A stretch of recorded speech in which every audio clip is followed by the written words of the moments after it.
mereka sebelum yang menjelaskan unsur biogeokimia. Fosfor bagian dari siklus biogeokimia yang mengalir dari komponen abiotik ke biotik dan kembali lagi ke abiotik.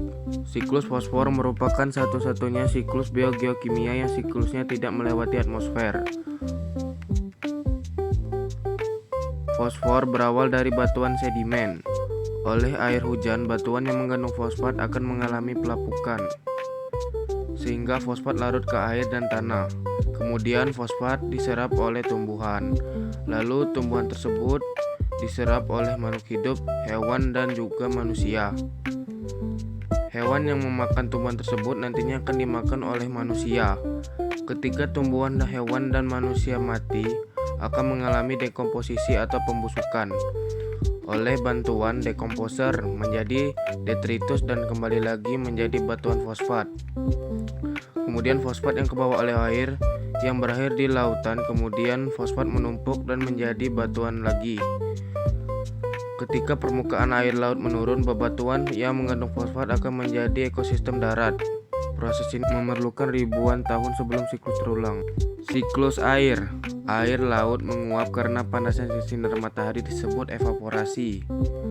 Uap air naik ke atmosfer yang berkumpul dan membentuk awan disebut kondensasi. Saat awan terbentuk oleh molekul air, air akan kembali ke daratan membentuk air hujan yang disebut presipitasi.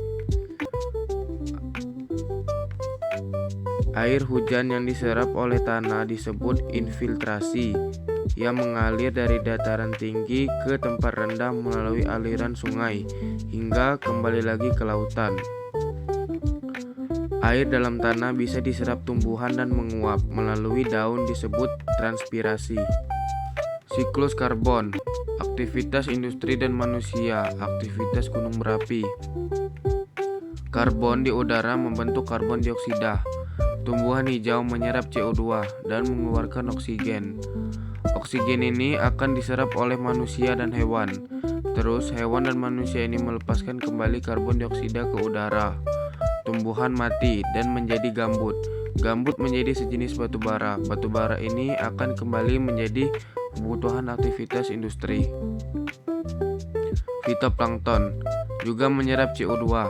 Zooplankton dan paus mendapatkan karbon dengan memakan fitoplankton. Saat zooplankton atau paus mati, sisa tubuhnya tenggelam ke dasar laut. Dalam waktu sangat lama, sisa makhluk hidup itu tertimbun dan berubah menjadi fosil. Fosil ini menjadi minyak bumi. Minyak bumi ini akan menjadi kebutuhan aktivitas industri lagi. Nitrogen yang bebas di udara diikat oleh bakteri fiksasi nitrogen yang bersimbiosis akar nodul tumbuhan polong-polongan. Lalu, nitrogen diubah oleh bakteri fiksasi nitrogen menjadi amonium. Amonium juga bisa didapatkan oleh tumbuhan dan hewan yang sudah mati saat mereka mengalami proses dekomposer atau penguraian yang menghasilkan gas amonium. Lalu setelah itu amonium ditangkap oleh bakteri nitrifikasi, mengubah amonium menjadi nitrit. Lalu setelah melewati proses yang panjang, nitrit diubah lagi menjadi nitrat oleh bakteri nitrobakter. Lalu nitrat tadi ada yang prosesnya diserap oleh tumbuhan, mekanismenya disebut sebagai asimilasi. Lalu ada lagi proses nitrat tadi ditangkap oleh bakteri detrifikasi menjadi nitrogen kembali yang akan dibebaskan di udara. Lalu siklus berulang terus.